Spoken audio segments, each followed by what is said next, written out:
Povídej, kdy jsi byla včera s babičkou, s dědou. Nebo teda v pátek. Teda v sobotu. V sobotu. V sobotu, kde jsi byla s dědečkem a s babičkou? No na výlet. Na výletě, ano. A kde?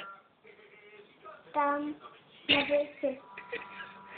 Nedala ta tinka, víš? V botanické zahradě. Viď? Tam je v zahradě. A co tam bylo? Byly tam rybičky?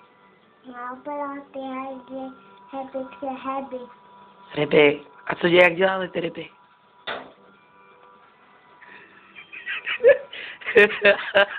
Přesně tak, ano.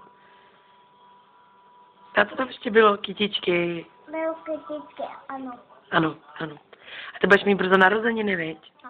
A kolik ti bude? No, Ne.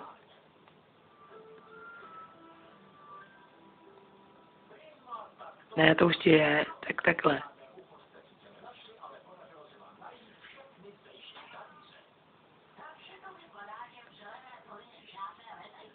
Tři, ano, správně, to je báječné, ano. Tak, teď řekni nějakou básničku. Nebo ne, neříkej nic.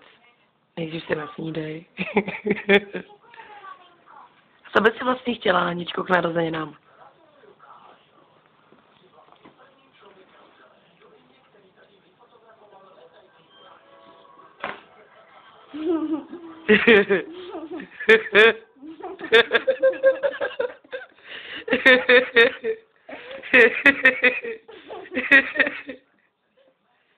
Co bys si chtěla?